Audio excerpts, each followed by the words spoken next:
Здравствуйте всем!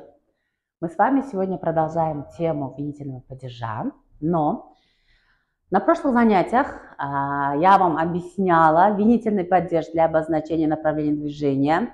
Сегодня пришла очередь для темы винительный падеж для обозначения времени. Да, вы правильно услышали. Ысқын кешке біздер винительный падежді өттік. Өткен сабақта винительный падеж бағдарды, жөнелісті білдіру үшін өттік. Енді бүгінгі нәубет винительный падеж уақытты білдіру үшін. Қарақалпақ тілінде көбінесе уақытты білдіру үшін уақыттыраушылар дейміз ба, мысалы ұлыма уақытты білдіру үшін гәпте біздер сөздерге да, де қосымтасын қосамыз. Мәселен, азанда, 8-де, 2013 жылда деп, балалықта деп. Ал рус тілінде болса, әрбір сөз әр түрлі септілікте тұрады. Қашан деген сұрауға жауап беру үшін. Яғни уақыт мәніде. Бір естеріңізге салып кетейін, предложенный падежде біздер уақыт мәніде сөздердің қайтып өзгеруін өттік. Яғни қайсы сөздер предложенный падежде тұру керек екенін өттік. Олар айдың атлары, жыл, адам өмірінің этаплары еді. Енді бүгін қайсы сөздер винительный падежде тұру керек екенін көріп шығамыз. Қашан деген сұрауға жауап беру үшін. Һәм қандай мәнде істетіледі? Қараң, какой день недели? Мынау қарақалпақ тілінде хәптенің қайсы күні? Бүгін хәптенің қайсы күні? Сегодня какой день недели? Енді бүгін біздер түсіріп атырған күнімізді айтсақ, сегодня пятница. Бүгін 5-ші күн. Енді хәптенің қайсы күнінде, яғни бұл жерде қарақалпақ тілінде парқы жоқ. Хәптенің қайсы күні сен, мәселен, математикаға бардың? В какой день недели? Қарап, сұраудың өзінде үлкен бір парқ жоқ. Парқ неде? Предлогта. Һәм біздер қашан деген сұрауға жауап бергенде хәпте күнлерінің атларымен жауап беретұғын болсақ, хәпте күнлерінің атлары винительный падежде тұру керек. Һәм жаңа айтып өткенімдей, обязательно в предлогы менен келеді. Көріп шығамыз. Понедельник, бірінші күн хәптенің. Дүйшембі, қарақалпақ тілінде в понедельник.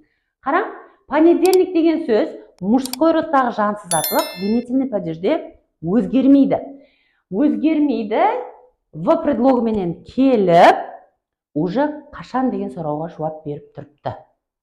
Мәселен, оқу қашан басталады? Бірінші күн деп айтамыз. Когда начнется учеба? Учеба начнется в понедельник. Рус тілінде жақсы сөйлейтін адамлар, бұлайынша сөйлеп атырғанда, өзара сөйлесіп атырғанда, мына в почти естілмей қалады. Например, учеба начинается в понедельник. Бірақ осы деген бір сес қана бар мен айтқан кезінде. Сол міне в-ны береді. Һәм екінші сіздерге айтатұғыным, контексттен түсінесіз. Уақыт мәніде келіп тұрған фейлер болады. Ұлыма переводты алсаңыз, сол уақытта түсінесіз, демек уақыт мәніде келіп тұрыпты. Бұны айыруыңыз қиын болады деген себебі мынау. Мужской родтағы, мәселен, вторник, четверг дегенде, мужской родтағы жансыз винительный падежде өзгермей қалады. Һәм сеспенен, құлағыңызбен естіп отырған уақытында почти мынау естілмей қалады. Сол мәніде айтып жатырмын. А так, мәселен, женский родтағы атлықтар бар ғой, атлықтар хәпте күндердің атлары. Например, среда, пятница. Олар уже винительный падежде өзгереді. Сіздер анық білесіз. Олар қашан деген сұрауға жауап беріп тұрған. В среду, в пятницу. И суббота бар. На жерге суббота жазып кетейін. Суббота тоже женского рода. Ол да женский родта. Мәселен, 6-ші күні. 6-ші күні біздер демаламыз деп айтатын болсақ, мы отдыхаем в субботу. Қараң, винительный падежге түсті и обязательно в предлогы менен. И воскресенье, средний родтағы жансыз атлық өзгерместен қалады. Бірақ алдында обязательно в бар. Сіздер оқып атырған уақытыңызда кітапта, міне алдында бұны көресіз.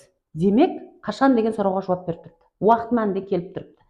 Ал сеспенен, құлағыңызбен естіген уақытыңызда аудио естесіз бе, болмаса біреулердің сөйлескенін естесіз бе, сол уақытында жаңағы айтып өткенімдей бір сес ғана тез айтылып кетеді, һәм сіздер соны сөйлесіп отырғанда контекстен түсініп алсаңыз болады.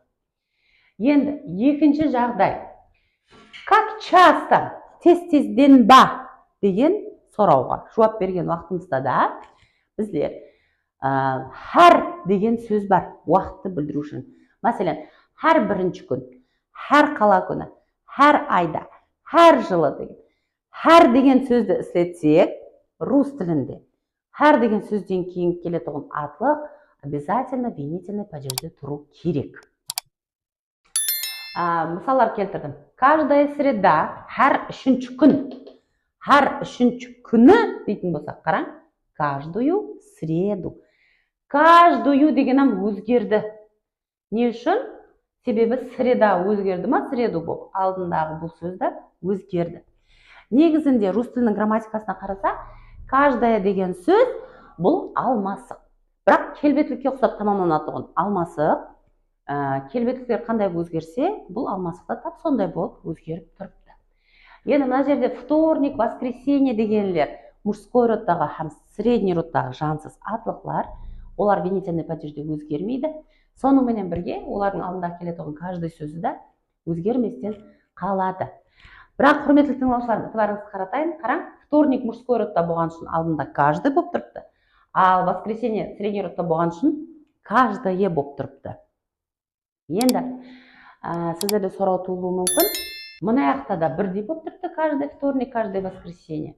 Мына жақта да бірдей болып тұрыпты ғой, қалай айырамыз деп. Дұрыс, мына жақта сеплікке түскенде де ешқандай предлоглар, ямаса басқаша бір өзгерістер жоқ. Осы жерде қалай айырасыз? Және бір мәрте қайталаймын, контексттен айырасыз.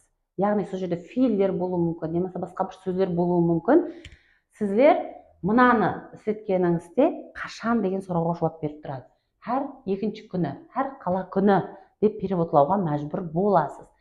Ал мыналар басталғыш формалары. Уақыт мәніде винительный падеж көптеген жағдайларда істетіледі.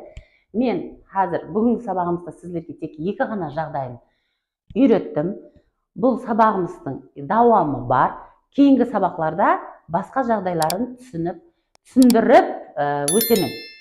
Осы тема бойынша сұрауларыңыз болса комментарийлерде жазып қалдырасыз. Сұрауларыңызға жауап беруге харекет қыламын. Соныңменен бүгінгі сабағымыз тамам. До свидания.